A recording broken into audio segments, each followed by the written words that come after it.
Hey, comic book fans, welcome back to Comic Book Corner 2.0. And fans, you're back with me, Mike Spider Slayer, getting ready to do that all important comic book review so you, the fans, can make a decision on what comic books to buy.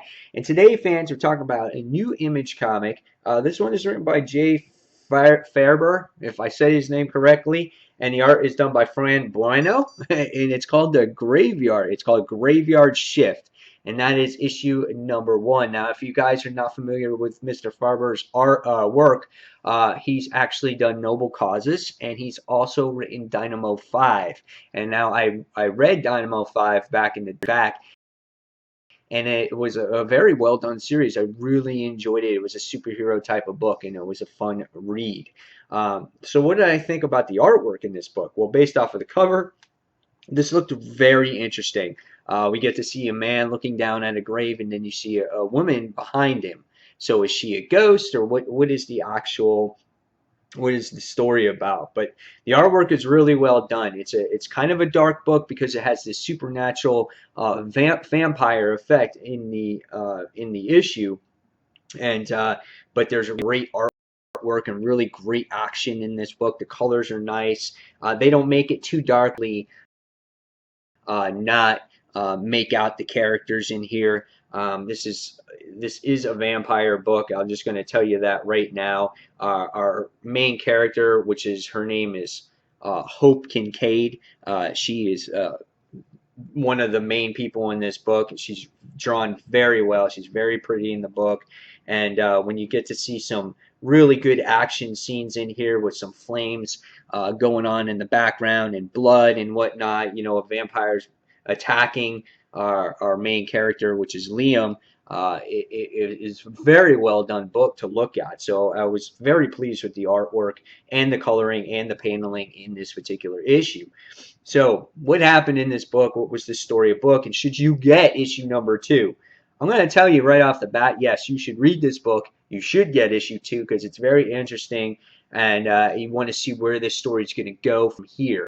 Um, but basically, what happens is we get to see some police guys. They're going to break into this house, capture this guy.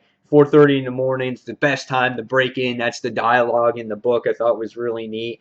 And they can't find the guy, but they wind up finding out that he's a vampire because right away he's climbing on walls. The vampire attacks. It's totally insane. There's this crazy battle goes on between the cops and the vampire. By the time you get to the end of the particular scene that happens in the issue, the cops just blow away the vampire and he winds up falling into the ocean.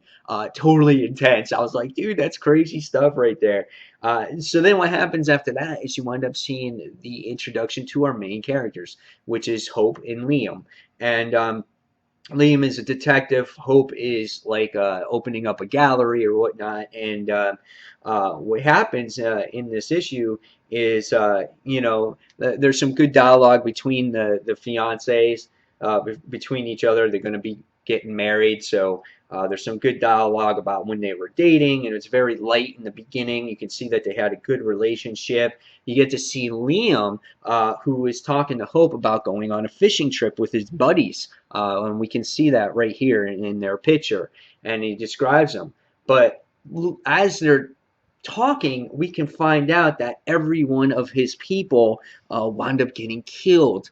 Probably with these vampires. So they all wind up getting killed for whatever reasons. Next thing you see is people show up at Hope's doorstep, and she says, "Oh, they're part of the gallery or whatnot." But little do you know is that the next thing you see is that they turn into vampires, and what happens is they go right after Hope right from the start, and they bite her, and this whole battle erupts, and everything happens. There's flames going on in the apartment. Everything's on fire. Next thing we wind up seeing is 2 days later, is you wind up finding out that he had a concussion, cracked ribs, a punctured lung, all these things, and he was in trouble. And he finds out that Hope has passed away. So by the time you get to the end of the issue, he winds up leaving the hospital. He can't bear to be without his fiance, and he stumbles across the grave. And the next thing you wind up seeing is that the grave has been opened, and there is Hope. at the end of the issue, and she's sitting there talking to Liam, and he's like, "Whoa, what's going on?" And you wind up finding out that it's a whole bunch of cast of vampires here. She doesn't know where she is, what's going on, but these vampires tell her to kill him, and she goes after Liam at the end of the issue. So now what happens going forward with this book? I'm not sure, but supposedly I think she's a vampire, he's the cop, and I think eventually they're going to team up and to stop these other vampires. So even though we've seen vampire books before, this is kind of cool because they get to team up with each other and whatnot. But I could be totally off. But I think that's where this is going based off of what I read off of future issues. So this is a very well done issue. I love the interaction between the boyfriend and the girlfriend, and I love the attack of vampires. Artwork is a very solid book. I feel like we're past the vampire stage, but if you do like vampires, I think you're going to really love this book. So I think it was a solid read, a good introduction to a series, and I'm going to give this one a 4 out of 5. So I definitely recommend this for you guys to go out and pick this one up. So guys, as always, thank you for watching Comic Book Corner 2.0. If you have anything to say about Graveyard Shift issue number 1, I would love to hear your comments below. And guys, this is Mike Spider Slayer signing off, and thank you for watching Comic Book Corner 2.0. Take care, fans, and see you in the next review.